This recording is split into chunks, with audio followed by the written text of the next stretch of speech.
tema da aula de hoje é graça. E o texto base da nossa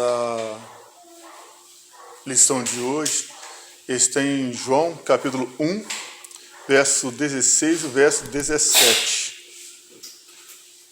Podemos ler? Todos nós recebemos da sua plenitude graça sobre graça, pois a lei foi dada por Moisés, a graça e a verdade vieram por Jesus Cristo.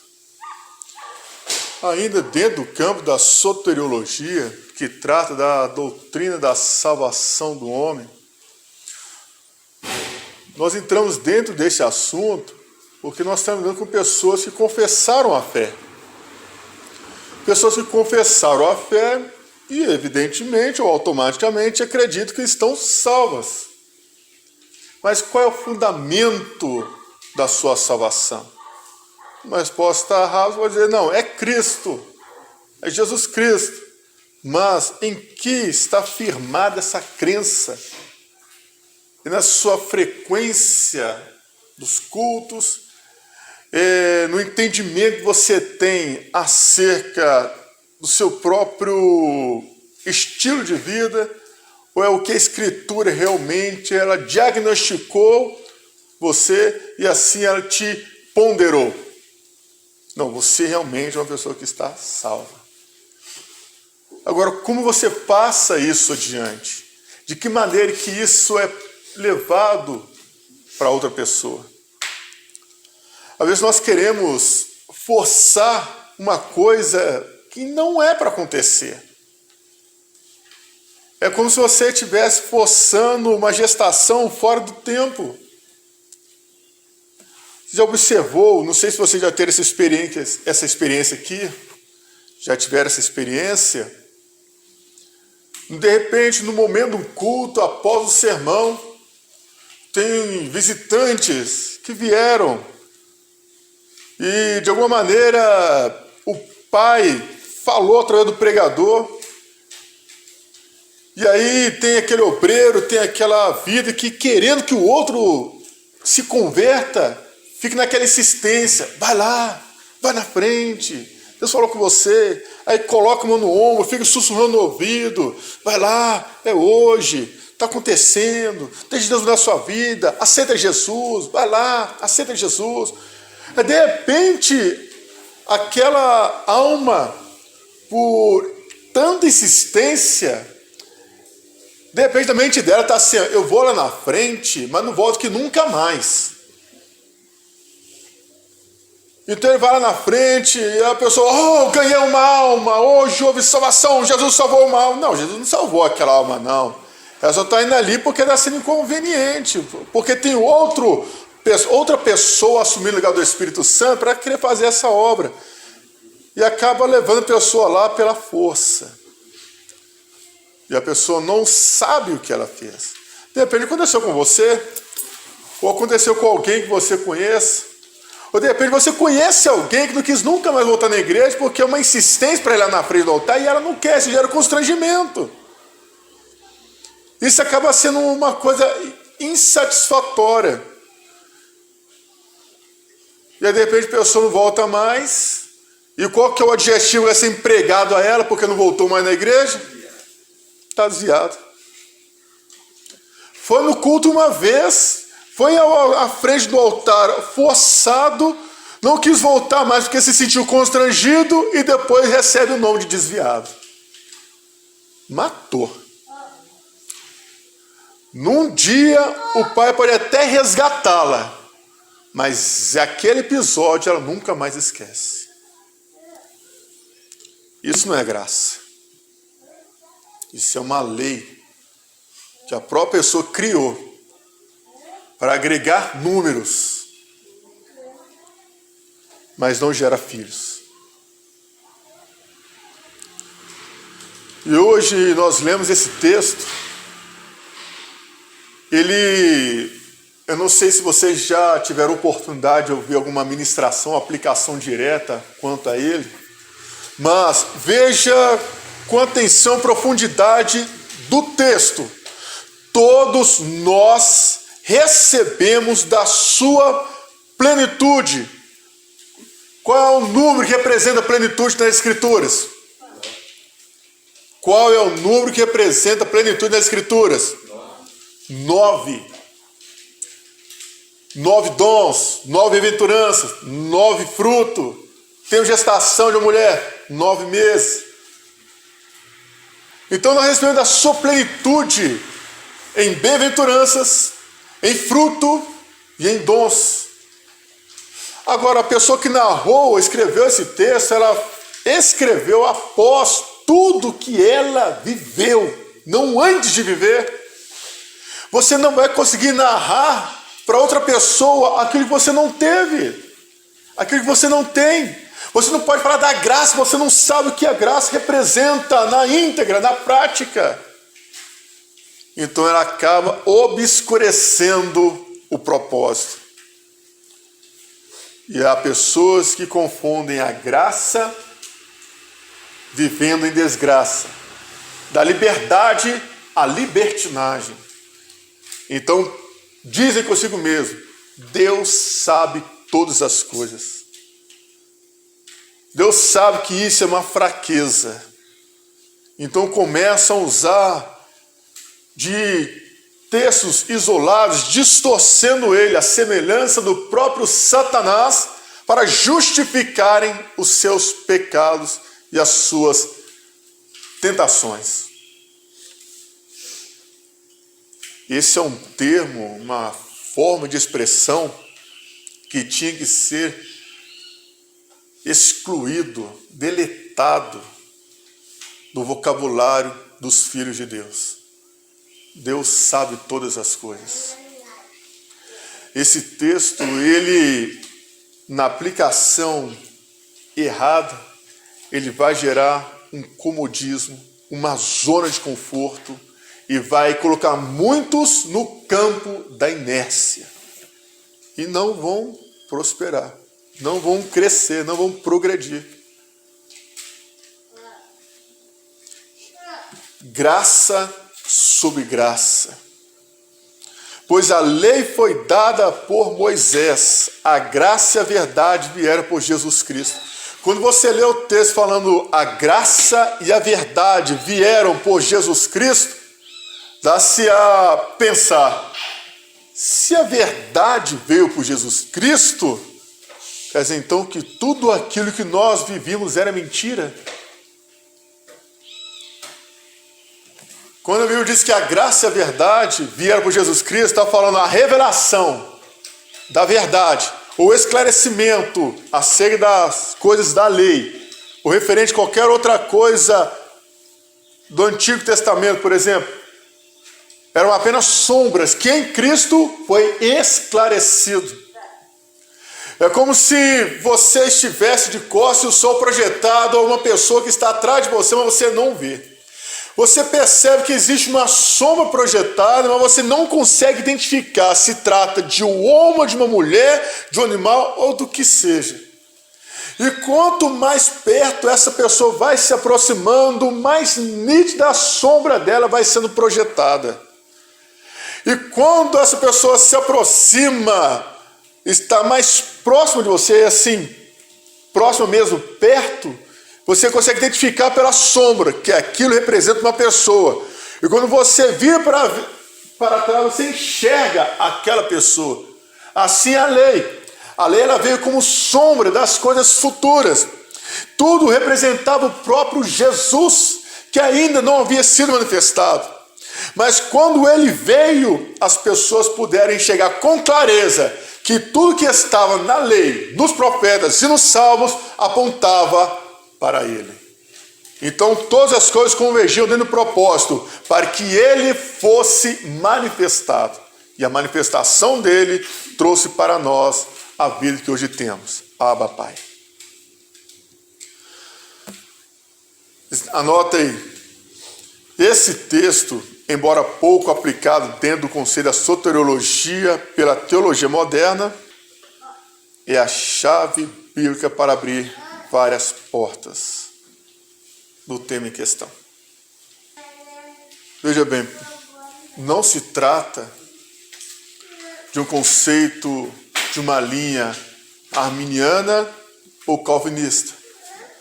De repente, muitos até queriam ouvir falar sobre a questão, mas não é o objetivo da aula. Se eu falar sobre a fax, que é o conceito da doutrina e a base do arminianismo, ou falar sobre a tulip, que é a base e o conceito da doutrina do calvinismo, o que isso vai acrescentar para você? De repente vai ser muito conhecimento, você vai falar, e de repente vai se encontrar um assembleiano e um presbiteriano, vai querer tratar sobre, eu se deixo sobre o calvinismo, arminianismo, o negócio não é bem assim não. Vai gerar polêmica. E a base do ensino que nós temos é 1 Coríntios 15, 33.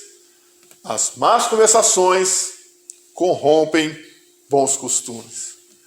A Escritura, ela só deve ser debatida quando a questão é a fé em Jesus Cristo. Fora isso, se pega uma pessoa que é religiosa demais, ou que rejeita os ensinamentos da fé, ou não acredita que aquilo que você decidiu seguir tem uma base, tem um princípio, realmente tem valor, então você tem base na Escritura para sustentar a sua crença e defender a sua fé.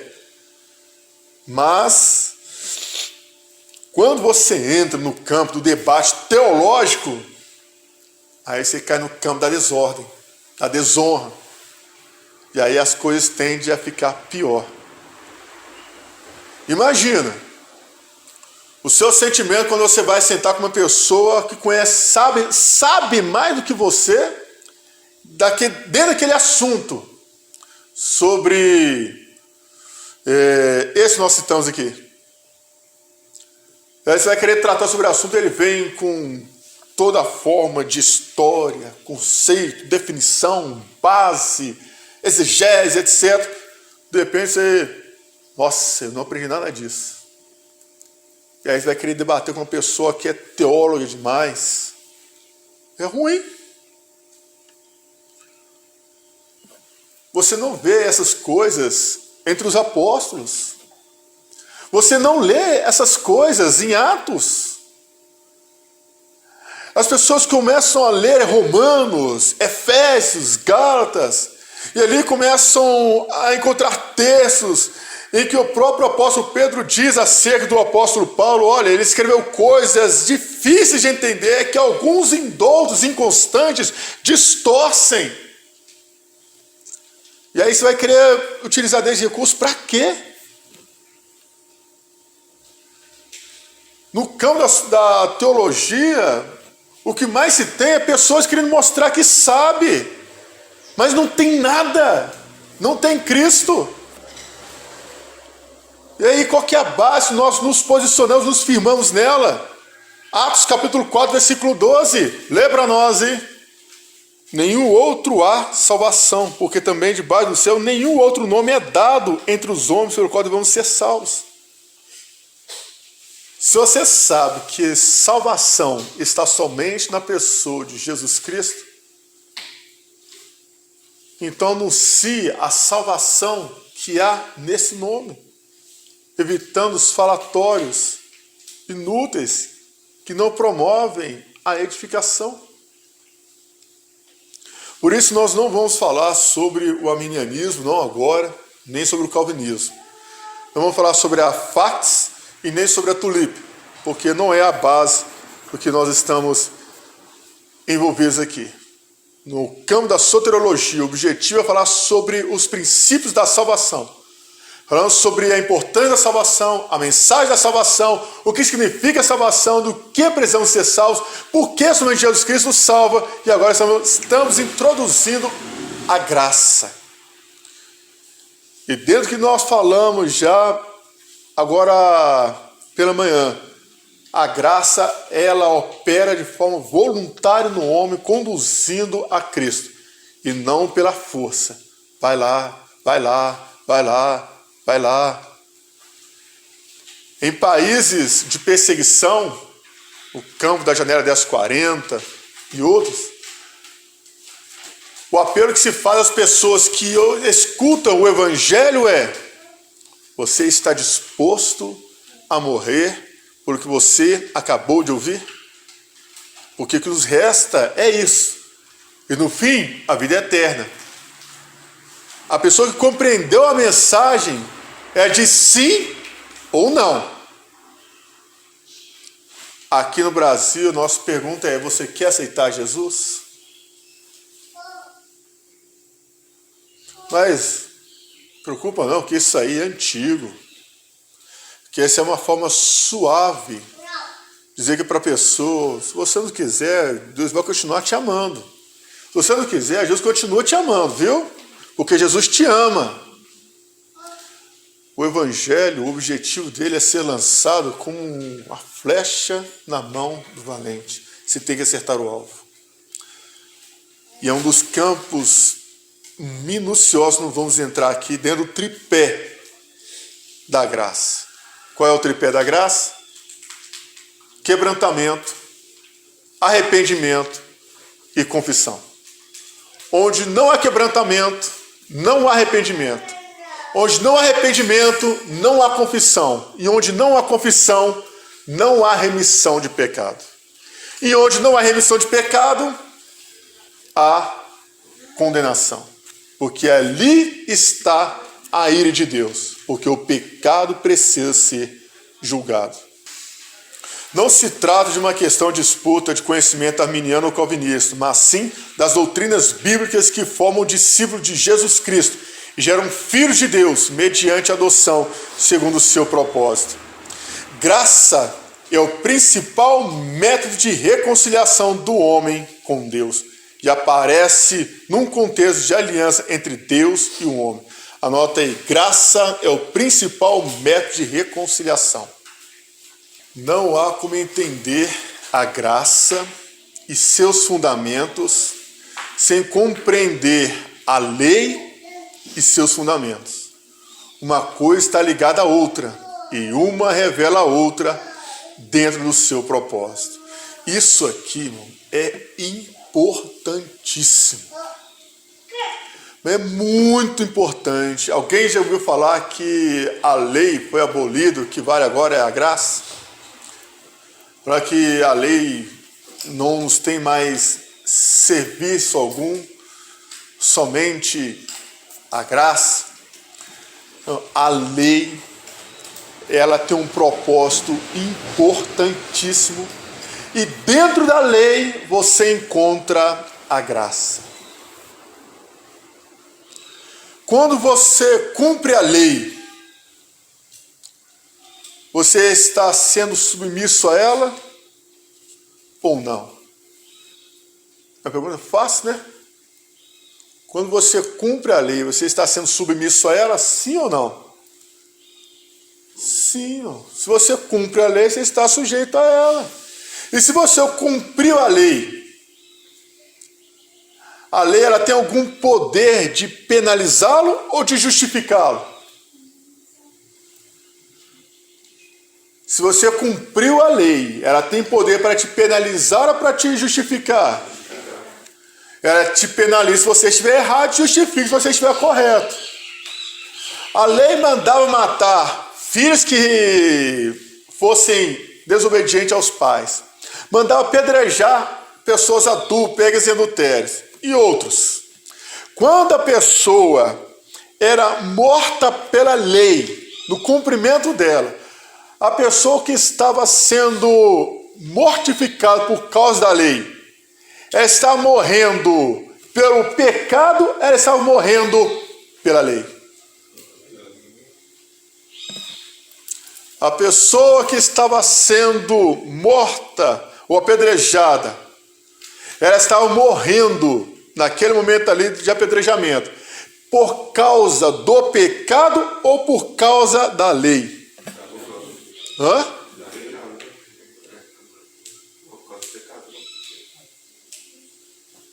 Pecado?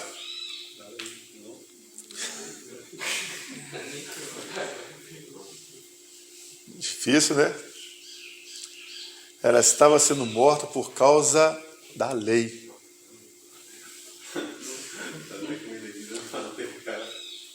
A lei determina que ela fosse condenada. Mas se não houvesse lei, pelo pecado dela, ela seria morta? Não. Porque o pecado só é imputado onde há lei. Então a lei que estava penalizando ela, em detrimento da sua transgressão, estava também salvando ela.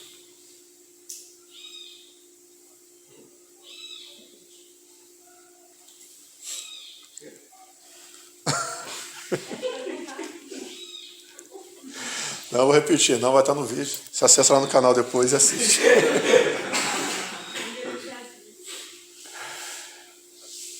Observa que, uma vez que o pecado só é imputado onde há lei, o fato de ela estar cumprindo a lei, ali naquele momento, ela não estava sendo condenada, ela estava sendo salva por causa da lei. Parece um absurdo uma coisa dessa. Não, a pessoa está sendo apedrejada, gente. E que uma pessoa morrer sendo apedrejada? Como é que funcionava a questão do apedrejamento? Como que a pessoa era, qualquer um podia chegar lá, pegar uma pedra, sentar na cabeça dela, opa, me diverti hoje, que apedrejei alguém. Tinha princípios, não era qualquer pessoa que poderia chegar e apedrejar, não. Tinha que ser cabeças das tribos, tinha que ser pessoas irrepreensíveis dentro da lei. Autoridades constituídas dentro de cada tribo, selecionada. E não era aquele conjunto de 10, 20, 30, 50 pessoas ali com o pé na mão. Ó, essa aqui não, pegar essa aqui é maior, vou sentar na cabeça. Não. A morte para o apedrejamento, ela era terrível. E cada pedra era uma sentença. Tinha um limite também. E não era qualquer coisa, qualquer pedra, não. Um dia nós falaremos acerca disso. Porque a pedra você vê como memorial. A pedra, uma das pedras que foi escrito nela, é Ebenezer, pedra de auxílio. Porque até aqui nos ajudou o Senhor. A lei foi escrita em pedras. Pedro foi chamado de pedra. Cristo, a pedra de esquina. Então a pedra representava Cristo, aquele que cair sobre essa pedra morrerá, mas aquele que essa pedra cair ficará em pedaços. Então, aqueles que estão cumprindo a lei de apedrejamento estão, na verdade, por meio da dor, livrando aquela pessoa da condenação eterna. Então quem era apedrejado era salvo? Era salvo. Sério? Cumpria a lei.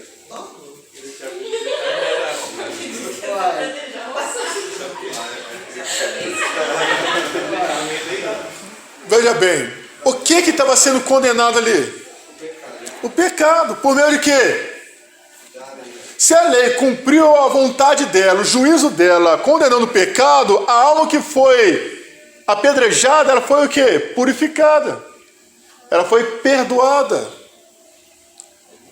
A pessoa não compreendia que ali a graça estava operando através da lei.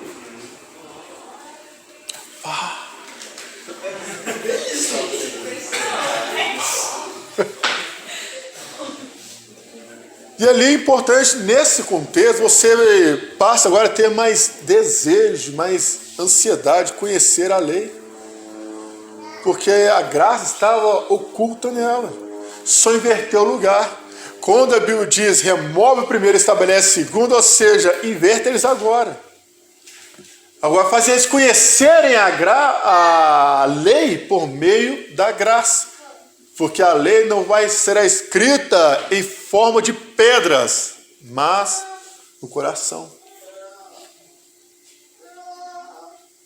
E por isso que são 613 leis, divididas entre estatutos, ordenanças, testemunhos e juízos, e somente 10 mandamentos. Ó, não sabia disso não? Gente, esse tópico é importantíssimo você compreender. Porque... Tanto faz, não está em ordem cronológica, não. Mas o último é juízo, o último que você falou. Sem a compreensão disso, você não vai entender. Você vai permitir que a revelação venha e a coisa crie ali o seu propósito. Ok, até aí?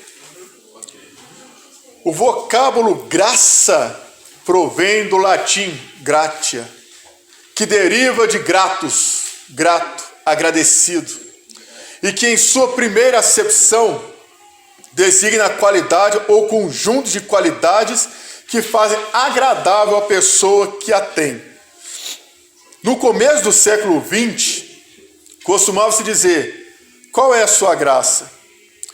Para perguntar como você se chama. Este costume, que ainda hoje se mantém em alguns lugares, vinha da cerimônia de batismo dos católicos, na qual o indivíduo se torna cristão e, segundo a doutrina católica, recebe a graça de Deus junto com a graça ou o nome. A palavra graça provém de grátis, derivado do latim gratis, pelas graças, gratuitamente. E gratificar, que desde o século XV, equivale a agradecer. Isso aqui eu vou estar postando no grupo lá para vocês poderem acompanhar de forma mais fácil, né? Muita coisa de latim, grego, etc. E aí ficar tomando tempo com isso aqui acaba perdendo, na verdade, ao invés de somar. Graça expositiva, anota aí.